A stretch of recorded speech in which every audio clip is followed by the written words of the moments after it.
this video will be talking about two things. One will be International Women's Day, the other one will be about Kony 2012. Now, this video is going to be relatively short because I am going to expand on the topics that I discuss in this video at a later date. But right now, I just wanted to just briefly put something up for today, basically. First, the whole Kony 2012 thing. I will not be talking about it a lot because, as I think I discussed a video a while back in my whole taboo topics trilogy thing, I don't like pop culture activism. I don't like the idea of because everyone's suddenly reblogging it, now everyone cares about it, and how like later that's gonna fade because people's interest will wave to some other sort of event or thing. I remember a couple of years ago it was Sudan. People were all up in arms about that and talking about how we should help them, and then, you know, now it's a new thing. I honestly think that if you are legitimately concerned about what's going on in the environment, you should look up your own information outside of what's being told with this whole Kony 2012 thing. Because here's the thing, if you're only getting your information from one source, you're only getting one half of the information. You still have to look at certain things like what are the alternatives when you get rid of him, what are the advantages, disadvantages for the entire region and not just that one place. You know, how will this affect families, the children involved, etc. And it has to be more than just what you're being told in these videos or being reblogged, or even what I tell you, because I'm only giving you one side, only the information I know. If you legitimately care about what's going on, you need to look it up for yourself. In shorthand, you know, the leader of Uganda, Joseph Kony, he's in power. He has children, soldiers who he kidnaps and takes and raised to be part of his army, and these kids are basically being raised to kill each other. And it's a very important issue going on right now. However, you have to look it up for yourselves because you need to know. If you really care about what's going on, then you look it up and you read about it and you think about what you can do. You know, reblogging and retumbling or tweeting or Facebook statusing this is okay, I guess, because you're getting more people to know about the subject, but that doesn't mean anything of substance is going to come from it. If you really want to do some activism, then just do activism. Don't just reblog and retweet.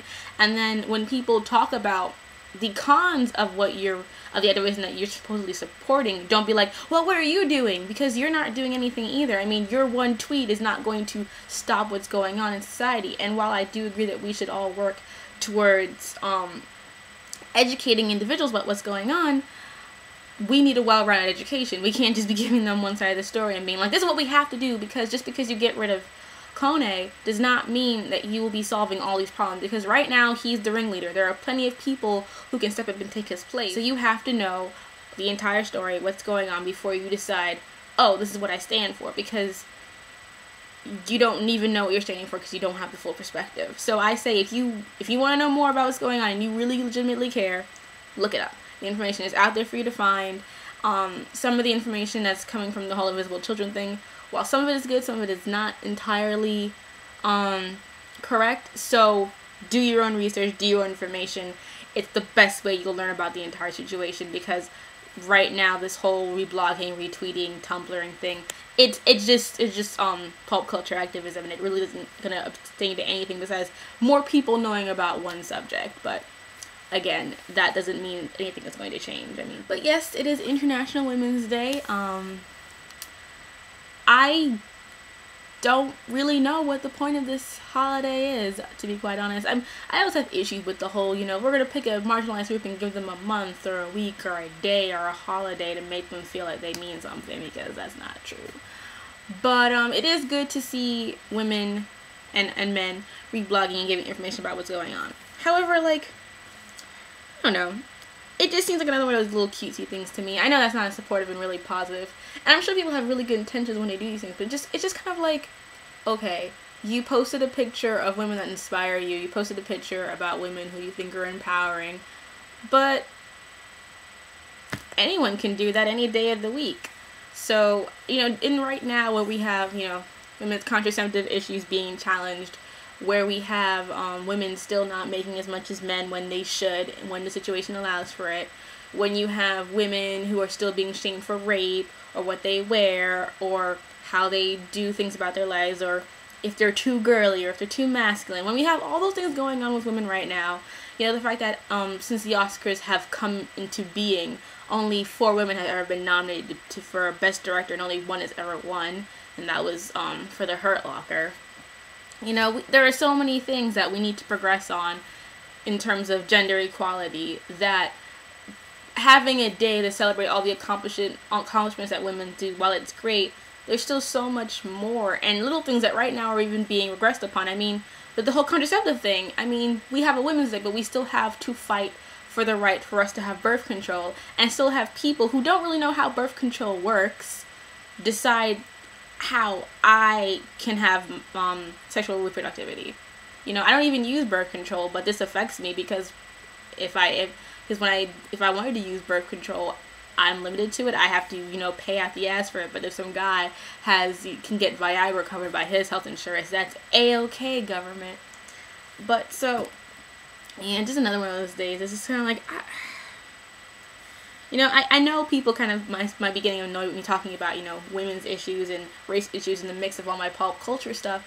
But the reason why I do it is because I feel like a lot of people don't understand or don't fully get that when you let these little things slide, they accumulate into bigger and bigger things, you know.